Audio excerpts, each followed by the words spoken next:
নতুন সপ্তাহ শুরু হতেই ফের আবহাওয়ায় তুমুল অস্থিরতা। ঘূর্ণিঝড় মন্থা ক্রমেই স্থলভাগের দিকে এগিয়ে আসছে। আবহাওয়া দপ্তর শেষ পূর্বাভাসে জানিয়েছে, বঙ্গোপসাগরে তৈরি হওয়া নিম্নচাপটি গভীর নিম্নচাপে পরিণত হলে সেটি দ্রুতই ঘূর্ণিঝড়ের রূপ নিতে পারে।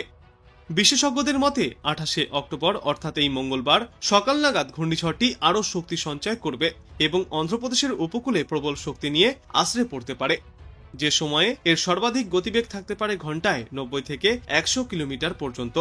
ফলে অন্ধ্রপ্রদেশ উপকূলেও দুর্যোগের সম্ভাবনা উড়িয়ে দেওয়া যাচ্ছে না। এই মন্থার প্রভাব পশ্চিমবঙ্গে কতটা, এই প্রশ্নের উত্তরে বিশেষজ্ঞরা জানিয়েছেন, ঘূর্ণিঝড় মন্থা মূলত অন্ধ্রপ্রদেশ উপকূলে আছড়ে পড়লেও বাংলায় সরাসরি প্রভাব পড়ার সম্ভাবনা তুলনামূলক কম। তবে ঘূর্ণিঝড়ের জেরে সমুদ্র উত্তাল থাকবে, তাই 30 অক্টোবর পর্যন্ত মৎস্যজীবীদেরকে সমুদ্রে যাওয়ার ওপর নিষেধাজ্ঞা জারি করা হয়েছে। মঙ্গলবার থেকে দক্ষিণবঙ্গে বৃষ্টির পরিমাণ কিছুটা বাড়বে এবং এই ঘূর্ণিঝড়ের প্রভাবে সমগ্র সপ্তাহ জুড়েই বিক্ষিপ্তভাবে বর্ষণ জারি থাকবে গোটা দক্ষিণ বাংলায়। উত্তরবঙ্গেও পাবে না রেহাই। উত্তরবঙ্গেও রয়েছে এই সপ্তাহের শেষের দিকে ভারী বর্ষণের সম্ভাবনা। আপাতত সপ্তাহের শুরুতে উত্তরবঙ্গের কয়েকটি জেলায় বৃষ্টির তেমন কোনো পূর্বাভাস না থাকলেও এই সপ্তাহের মধ্যভাগে এবং শেষের দিকে বৃষ্টির পরিমাণ এবং ব্যাপকতা আরও অনেকটাই বাড়বে উত্তরবঙ্গের জেলাগুলিতেও। আর বাংলার পার্শ্ববর্তী এলাকাগুলিতেও থাকবে এই একই রকম আবহাওয়া। বাংলাদেশের পশ্চিমবঙ্গ সংলগ্ন এলাকাগুলিতে দুর্যোগপূর্ণ আবহাওয়ার সম্ভাবনাও রয়েছে। আমরা দেখতে পাচ্ছি যে আজ দুপুর নাগাদ এই ঘূর্ণিঝড় মন্থা বঙ্গোপসাগরে অবস্থান করবে। পন্ডিচেরি থেকে শুরু করে বিশাখাপত্তনম, ভুবনেশ্বর পর্যন্ত এর প্রভাব সব থেকে বেশি দেখা যাচ্ছে। আজ পরবর্তী সময়ে অর্থাৎ বিকালে বা সন্ধ্যার দিকে এটি কিন্তু ক্রমশই আরো উপকূলের দিকে ধেয়ে আসবে, যার পর আগামীকাল কিন্তু এটির ল্যান্ডফল হওয়ার পূর্বাভাস আমরা দেখতে পাচ্ছি। আগামীকাল এই যে ভিজয়ওয়াড়া থেকে শুরু করে বিশাখাপত্তনম পর্যন্ত এই যে সমস্ত এরিয়া, এখানেই কোথাও আছড়ে পড়তে পারে এই ঘূর্ণিঝড় মন্থা। সব থেকে বেশি এই ঘূর্ণিঝড় আছড়ে পড়ার সম্ভাবনা রয়েছে এই কাকিনাড়া এলাকায়। দেখতে পাচ্ছি আমরা আগামীকাল মোটামুটি বিকাল 4টে থেকে শুরু করে 8টার মধ্যে কিন্তু এই ঘূর্ণিঝড় আছড়ে পড়তে পারে। যখন এই ঘূর্ণিঝড় এই ভিজয়ওয়াড়া, নেল্লোর থেকে শুরু করে বিশাখাপত্তনম উপকূলের কাছে আছড়ে পড়বে, তখন সমুদ্রে এর সর্বোচ্চ গতিবেগ থাকতে পারে ঘন্টায় 70 থেকে 90 কিলোমিটার পর্যন্ত। অন্যদিকে উপকূলবর্তী এলাকাগুলিতে এই সময়ে সর্বোচ্চ ঝড়ের গতিবেগ থাকতে পারে 30 থেকে 60 কিলোমিটার পর্যন্ত। কোথাও কোথাও এর সর্বোচ্চ গতিবেগ পৌঁছাতে পারে 70 থেকে 80 কিলোমিটার পর্যন্ত। আজ কিন্তু এই যে উপকূলবর্তী জেলাগুলিতে ভারতবর্ষের এই নাগাপাত্তিনাম থেকে শুরু করে পন্ডিচেরি, চেন্নাই, নেল্লোর, এদিকে ভিজয়ওয়াড়া, বিশাখাপত্তনম, উড়িষ্যার ভুবনেশ্বর বা পশ্চিমবঙ্গের কলকাতা উপকূল সংলগ্ন এরিয়া, সর্বত্রই কিন্তু আজ এই ঘূর্ণিঝড়ের ছেড়ে বিক্ষিপ্তভাবে বৃষ্টি এবং দমকা ঝড় হওয়ার সম্ভাবনা রয়েছে।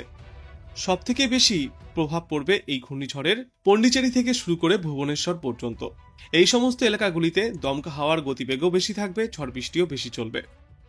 আমরা যে জিএফএস মডেল আছে সেই তথ্য অনুযায়ী দেখতে পাচ্ছি সমুদ্রে এর সর্বোচ্চ গতিবেগ থাকবে 60 থেকে 80 কিলোমিটার পর্যন্ত, আর উপকূলে এর গতিবেগ থাকবে আজ সারাদিনে সর্বোচ্চ 20 থেকে 50 কিলোমিটার পর্যন্ত। তবে আজ সন্ধ্যা নাগাদই কিন্তু এই জিএফএস মডেল দেখাচ্ছে যে উপকূলে আছড়ে পড়তে পারে এই ঘূর্ণিঝড়। আগে যে ECMWF মডেলে দেখাচ্ছিল আগামীকাল আছড়ে পড়তে পারে, এখানে দেখাচ্ছে তার সম্পূর্ণ উল্টোটা। এখানে দেখাচ্ছে যে আজ বিকালের মধ্যেই কিন্তু আছড়ে পড়তে পারে এই ঘূর্ণিঝড়। কোথায় আছড়ে পড়তে পারে? চেন্নাই থেকে শুরু করে নেল্লোর, এদিকে ভিজয়ওয়াড়া, এদিকে বিশাখাপত্তনম, এরই মধ্যবর্তী কোনো একটি এলাকায়। এখানেও কিন্তু কাকিনাড়ার এবং নেল্লোরের মধ্যে আছড়ে পড়ার সম্ভাবনা সব থেকে বেশি। তো এই তথ্য অনুযায়ী আমরা দেখতে পাচ্ছি মোটামুটি আজ রাত 7টা থেকে শুরু করে 10টার মধ্যে এই ঘূর্ণিঝড় আছড়ে পড়ার সম্ভাবনা সব থেকে বেশি। অন্যদিকে ICON বলে যে মডেলটি রয়েছে সেখানে আমরা দেখতে পাচ্ছি আজ দুপুর নাগাদ এই ঘূর্ণিঝড় সমুদ্রে সর্বোচ্চ গতিবেগে থাকবে 90 থেকে 100 কিলোমিটার পর্যন্ত। এই যে কোথাও কোথাও 80 থেকে 95, কোথাও কোথাও সর্বোচ্চ 100 কিলোমিটার পর্যন্ত পৌঁছাতে পারে সমুদ্রে। অন্যদিকে সেই সময় এই পন্ডিচেরি থেকে শুরু করে চেন্নাই, এই সমস্ত এলাকাগুলিতেও দমকা ঝড়ো হাওয়া বইতে পারে। কোথাও কোথাও সর্বোচ্চ 60 থেকে 70 কিলোমিটার গতিতে এই দমকা ঝড়ো বাতাস বয়ে যাবে। ভুবনেশ্বরেও থাকবে দমকা ঝড়ো হাওয়া। বেলা বৃদ্ধির সঙ্গে সঙ্গে আজ বিকাল 4টা থেকে সন্ধ্যা 7টার মধ্যে এই ঘূর্ণিঝড় কিন্তু আরও কিছুটা এগিয়ে আসবে চেন্নাই থেকে শুরু করে নেল্লোর এবং বিশাখাপত্তনমের দিকে, যখন এর সর্বোচ্চ গতিবেগ থাকতে পারে ঘন্টায় এই 60 থেকে শুরু করে 80 কিলোমিটার পর্যন্ত। আর উপকূলে তখন এর গতিবেগ থাকতে পারে সর্বোচ্চ 60 কিলোমিটার পর্যন্ত। যার পর 10টার দিকে আমরা দেখতে পাচ্ছি রাত 10টার দিকে এই ঘূর্ণিঝড় কিন্তু আরও উপকূলের কাছে এসে আছড়ে পড়বে, তখনও প্রায় একই রকম এর গতিবেগ থাকবে। এরপর আগামীকালও কিন্তু এর প্রভাব দেখা যাচ্ছে এই ICON মডেল অনুযায়ী আগামীকাল কিন্তু এটি আছড়ে পড়বে সকাল 9টা থেকে শুরু করে দুপুর 1টার মধ্যে এই বিশাখাপত্তনম থেকে শুরু করে নেল্লোরের মধ্যে কোনো একটি জায়গায়। যখন এর সমুদ্রে সর্বাধিক গতি থাকতে পারে 70 থেকে 80 কিলোমিটার পর্যন্ত, আর উপকূলের সর্বোচ্চ গতিবেগ থাকবে 60 কিলোমিটার পর্যন্ত। মঙ্গলবারের পর বুধবার আমরা দেখতে পাচ্ছি এর কিছুটা প্রভাব থেকেই যাবে সমুদ্রে, এবং উপকূলবর্তী এরিয়াগুলিতেও এর জেরে বিক্ষিপ্ত বৃষ্টি আর দমকা ঝড়ো হাওয়া বইবে। বৃহস্পতিবার পর্যন্ত কিন্তু এর প্রভাব আমরা দেখতে পাচ্ছি। আর সমুদ্রে মৎস্যজীবীদের উদ্দেশ্যে যে সতর্কতা জারি করা হয়েছে সেটা জারি থাকবে আজ থেকে শুরু করে আগামী বুধবার বিকাল পর্যন্ত। বুধবারের পরে যে বৃহস্পতিবার থেকে কিন্তু পরিস্থিতি অনেকটাই স্বাভাবিক হয়ে আসবে। শুক্রবার থেকে অনেকটাই দুর্যোগমুক্ত আবহাওয়া থাকবে সমগ্র উপকূল এবং সাগরে। ECMWF অনুযায়ী যে আমরা তথ্যচিত্র দেখতে পাচ্ছি, এখানে কিন্তু আমরা দেখতে পাচ্ছি যে আজ সারাদিনই দুর্যোগপূর্ণ আবহাওয়া থাকবে এই সাগর এবং উপকূলবর্তী এলাকাগুলিতে। আর তারপর আগামীকাল এর প্রভাব সব থেকে বেশি পড়বে পন্ডিচেরি থেকে শুরু করে চেন্নাই, নেল্লোর, ভিজয়ওয়াড়া, বিশাখাপত্তনম, এই জগদ্দলপুর, ভুবনেশ্বর, রায়পুর এদিকটায়। আর এর জেরে কিন্তু দমকা ঝড়ো হাওয়া বইবে এই সুন্দরবন, বালাসোর, এদিকে খড়গপুর, কালাপাড়া, মহেশখালী, টেকনাফ সর্বত্রই কিন্তু হালকা দমকা হাওয়া বইতে পারে। এটা আমরা বর্তমান চিত্র দেখতে পাচ্ছি আগামীকাল দুপুরে। এখানে আমরা দেখতে পাচ্ছি সব থেকে বেশি এই যে ঝড়ো হওয়ার সম্ভাবনা রয়েছে মাসলিপত্তনম থেকে শুরু করে আমলাপুরাম, কাকিনাড়া এদিকটায়।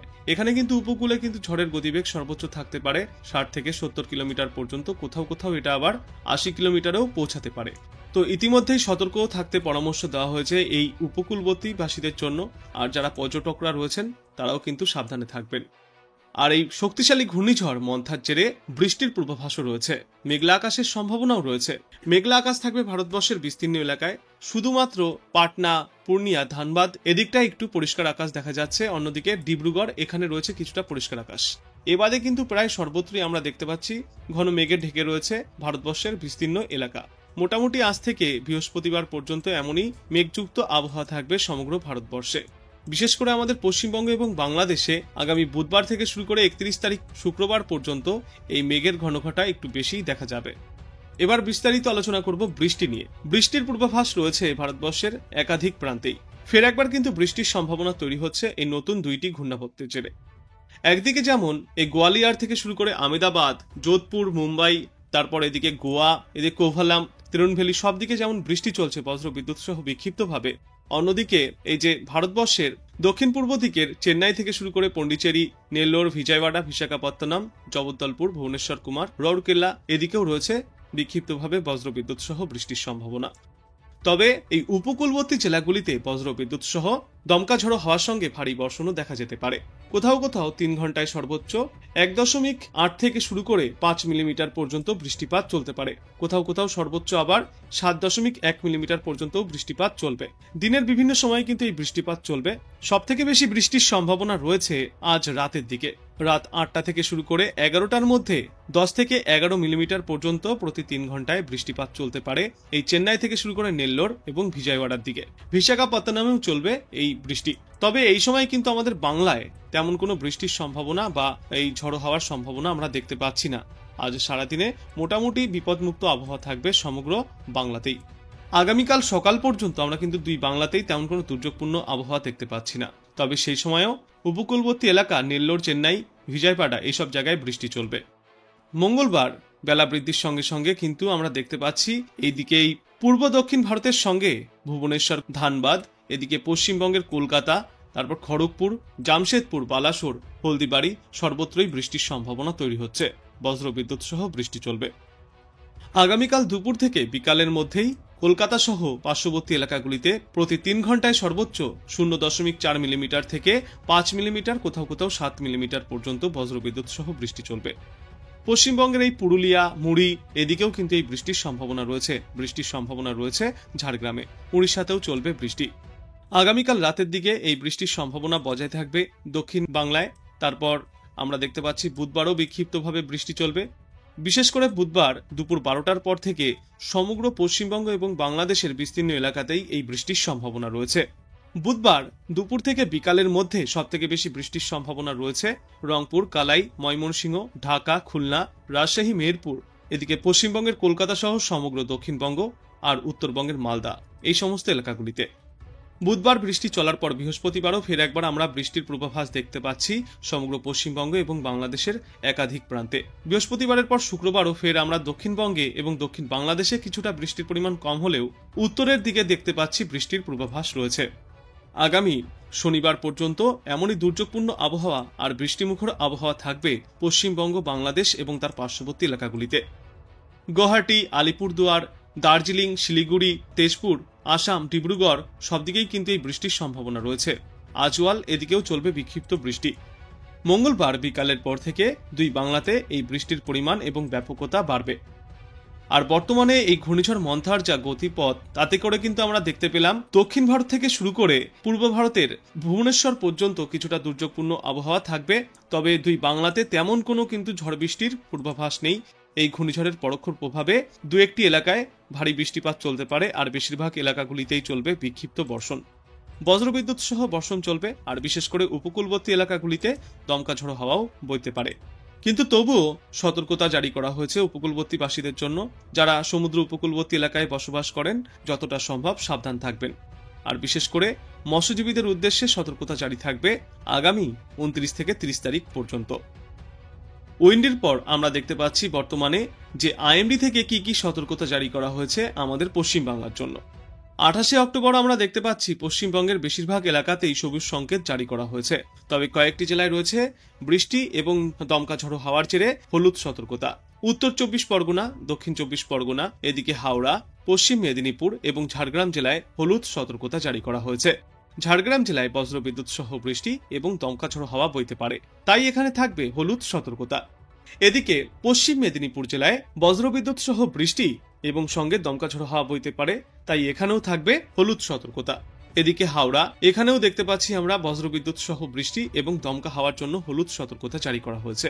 উত্তর 24 পরগনায় বজ্রবিদ্যুৎ সহ বৃষ্টি এবং দমকা ঝড়ো হাওয়ার সম্ভাবনায় হলুদ সতর্কতা জারি থাকবে। দক্ষিণ 24 পরগনায় রয়েছে অতি ভারী বৃষ্টির সম্ভাবনা। এখানে বজ্রবিদ্যুৎ সহ ভারী বর্ষণ চলবে। এই বৃষ্টির সঙ্গে দমকা ঝড়ো হাওয়ার দাপটও দেখা যাবে, তাই এখানেও থাকছে হলুদ সতর্কতা।